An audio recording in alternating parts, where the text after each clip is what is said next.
Hello everybody, welcome back.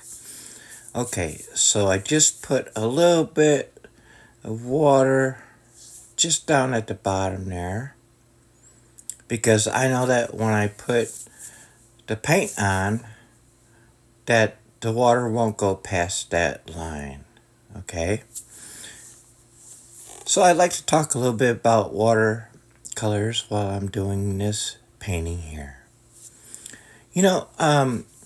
There's one thing about watercolors, it's very mystique. Watercolor has its own way of doing things.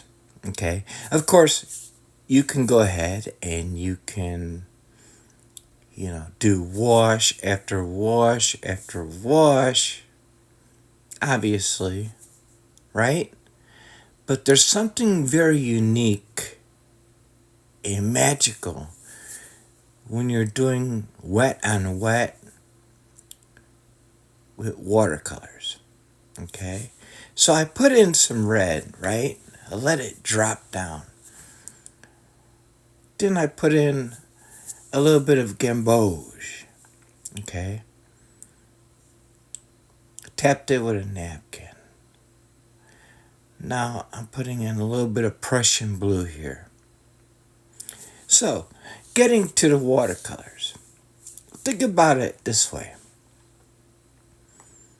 Water is, most of the earth is water, right? Most of our body is water. Exactly. What is very interesting about these watercolors, and there are a lot of artists out there who simply, they kind of back away from watercolors because of its unpredictability. And there's a whole lot of people who jump onto watercolor because of the same reason. Here's something interesting. Okay, when you look at your colors that you're using for watercolor, you have to look at your opaque colors and your transparent colors, right?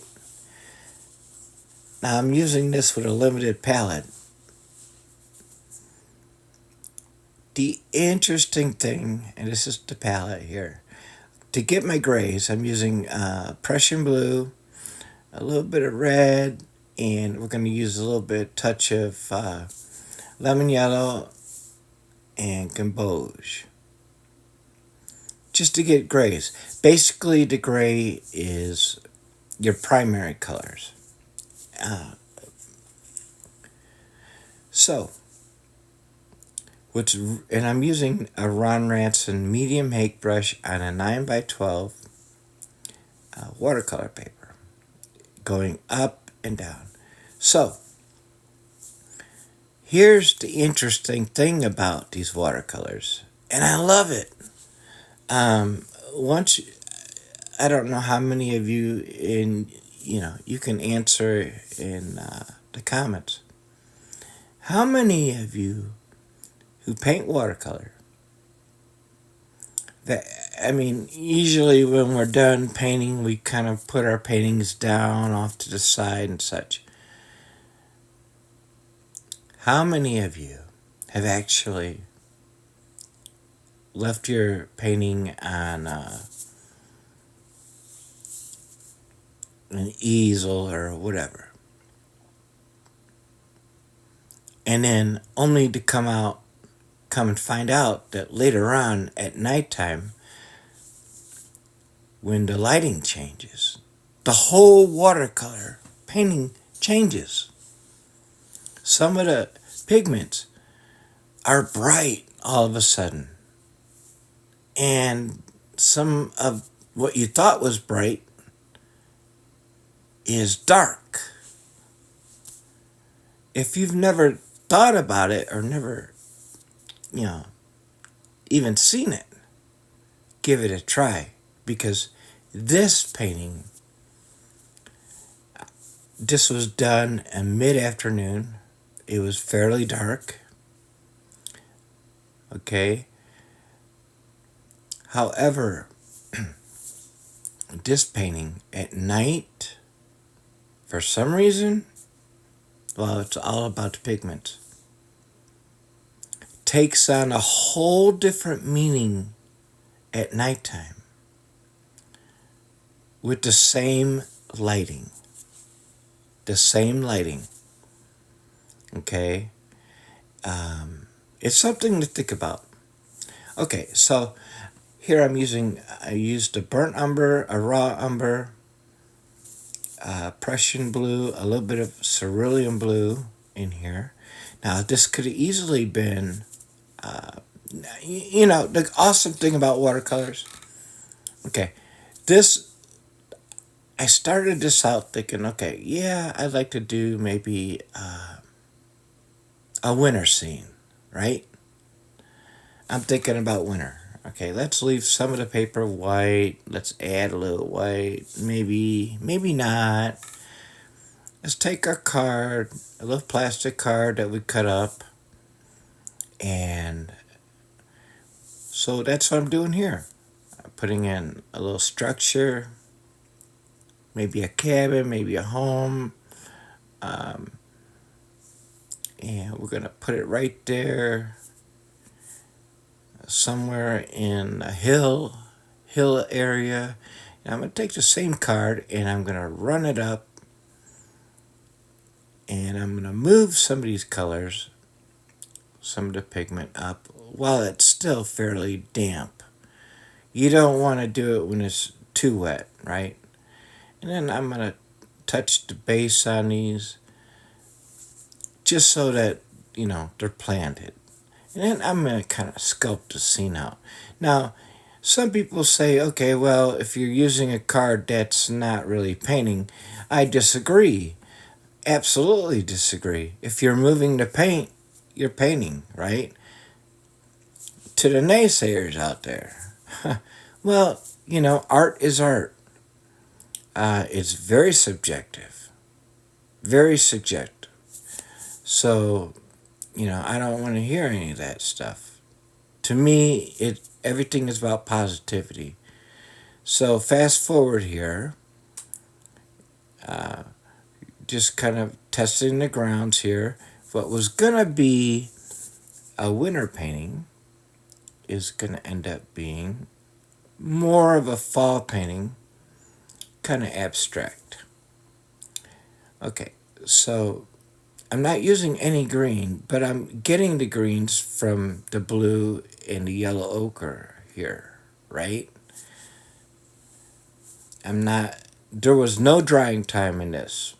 I only sped it up because I didn't want to bore everybody. So here's a little bit of the white. This is watercolor white. Don't always use this, but when I do, I like to. Now, with the white watercolor, it softens your colors, softens it to a more pastel kind of color, and it can muddy the crap out of your paintings. So just know that. Okay, so I figured I'd try my own gray here. A different kind of gray, which is not really different. A lot of people do this. I used a Prussian blue with not a vermilion, but kind of a red light, not a crimson, but just a red. So Prussian blue with a red and a touch of yellow ochre to get that gray, okay? And I didn't take any time thinking about it. I was just mixing it on my little bitty portable palette. So to push everything backwards, this is what I did, right? you don't have to do that. You don't have to stick anything big in front of your painting to push everything backwards. But, you know, my mindset went from winter all of a sudden to, okay, where is the paint leading to me? You know, being spontaneous is everything for me as an artist. When I'm doing these videos and such. Other times I am very, very tight, but this is fast and loose. So I threw in some of that very bright red here. And I'm like, okay, let's just get it on. Let's get it on. Let's throw on the colors, right? So, and that's what I did. And then I'm like, okay, let's throw on the lemon yellow or pale yellow. Let's just do it. Let's get some oranges right on the paper. That's what I did. And then let's just touch it up here and there with a little bit of blue because I know I'm going to get some brown here and there, right? And let's make it bold up front. Let's make it very bold up front. That also helps push back everything in the back. And then let's pat dry it. And while we're pat drying it, we're creating a little bit of texture, right? It makes it so exciting.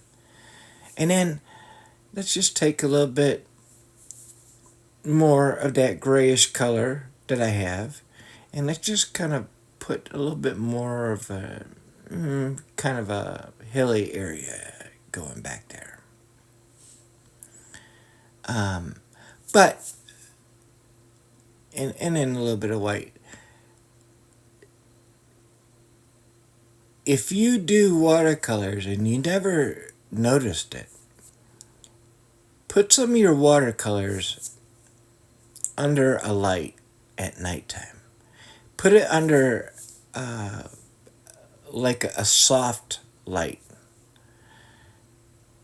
And look at it in the daytime and look at it under a soft light at night, and you'll see your watercolors come to life. Not all of them, but then knowing what colors that you used, you'll see what colors actually come out and come alive at night. So just flickering around random branches, nothing perfect here, just to give it an idea that, hey, the leaves have all fallen pretty much. We're into fall.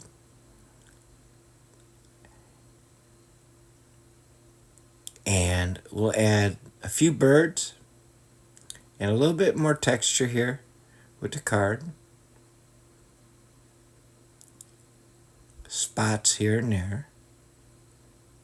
Hey, thank you for viewing, everyone. Hey, please come back and don't forget to like and subscribe. And, I really appreciate you viewing, and I hope that you get a great enjoyment and ideas. John.